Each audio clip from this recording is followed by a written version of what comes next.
Hey guys, what's going on? Lucky here, and there is Mark right over there. What's up, people? Gas Rats, Mark. Honestly, who did not expect this video, Mark? It's a couple days after Christmas, and we're just over here opening up self-purchased Christmas gifts, which is as it should be. So Mark's truck, what is it? Rusty Ray or some crap on Instagram? Gas Rats, C10 Rusty Ray. Gas, yeah, that's easy to remember. Gas Rats. Just type in Gas Rat, you'll figure it out. Yeah, Rusty Ray pickup Let's go to truck. Gas Rats Custom. He's been driving around with a hole in the firewall for heat, right? Yeah. And now it's starting to smell. And the wife didn't like that. Yeah. Some chicks are just not down with the OD rusty metal and gas and oil. So he hit me up on what kind of AC I have in my car. I have vintage air in everything. I have vintage air in that. I have vintage air. Well, there's vintage air in that. That has factory air. The Mustang has vintage air. The two-door wagon has vintage air. It's upstairs. And the Chevelle has vintage air. Everything has vintage air. So he called Hot Rod Air. No, I'm just kidding. He called Vintage Air. And him and his bank bought it, right? Yeah. Actually, I just reached out to Proformance. Performance, some dudes out of Arizona. Nice. Yeah. So they had the full kit. Actually ordered it. In stock.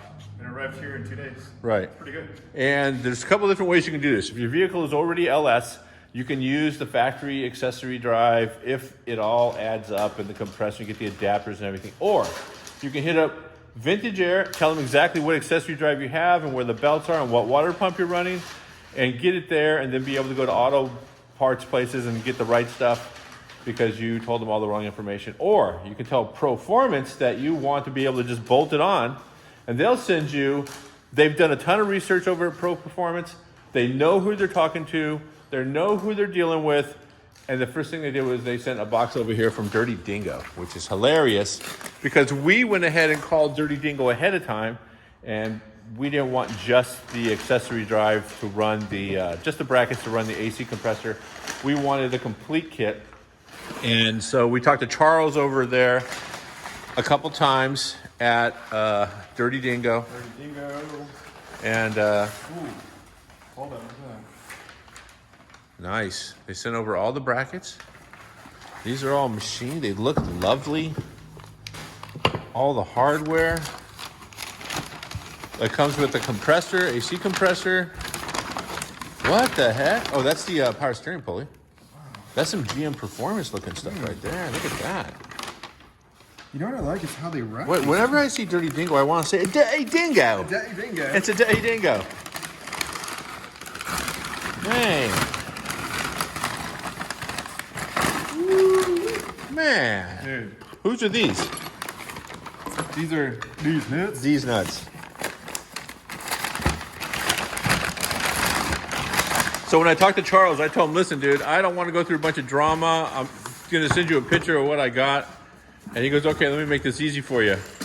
And just sent everything. Spacers for the water pump. Depending on what water pump we got, we may or may not use those.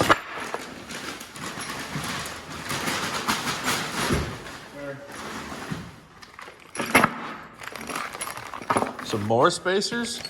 Dude. This is cool. I kind of like that. That is pretty nice. Pretty cool. Is that it? They got the name stamped on there. Is that it? That's all in the box.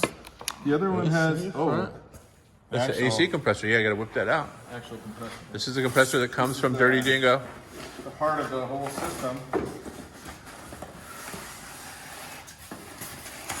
And they don't skimp on packaging. I'll tell you that. No, they do not. They are recycling over there. Man, look at this mess they're making. I don't have to get someone to clean that up. Hey, clean that up. Oh, that was my echo. That was you talking to yourself. Come on, man. Dude. The tamper-proof? So that is a 508 compressor. There she is. That's a lovely amount of everything. See, I like these. They're a little bit bigger than the other ones, but they have the the bulkhead's right on there, so that's pretty cool. That's going to be moving some air, moving some pressure right there. So Life is good. you got everything, Yeah, we do. right? There's the controller for the 73 through who knows what. Yeah, I'm not sure what year it goes through. Here's my new part of my glove box. Yeah, Half a glove box. fake glove Okay. box.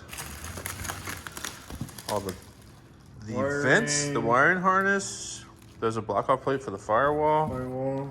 The brackets for the. Inside that hold the actual evaporator housing right there with stepper motors for everything. There is the dryer right there, the condenser. It's all hard line to go through the core support. There is the binary switch or trinary. So yeah, what do you want to put this in? I don't know. Back your truck in, dude. Let's back it in. Let's just get started.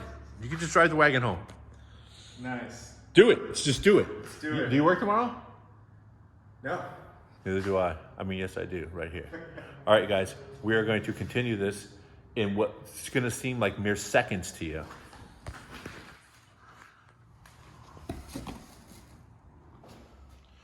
Okay, so as you can see, Mark's truck showed up. You got this thing that was like this, right? Had no guts under the No dash, guts at right? all. Nothing. No guts under the dash. Someone had taken everything out already. Is that a candy bar? Oh, no, those are antibacterial butt wipes. Sorry, my bad. So, yeah, someone had taken everything out and sealed up the firewall. I think you can get a couple more grounds on that one bolt right there. Did you do that? I'm gonna get. You want to get a couple more? I think you can get a couple more on there. Okay. Yeah, okay, so there are some interesting things going on in here. I want to stick this right through the dash. Snoop around in here. Hey, whoa. What happened, dude? Dude, what happened?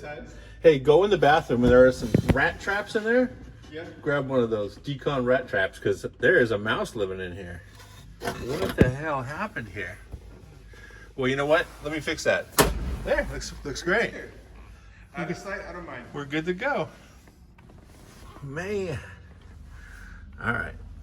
That's about all the fun I can have right there.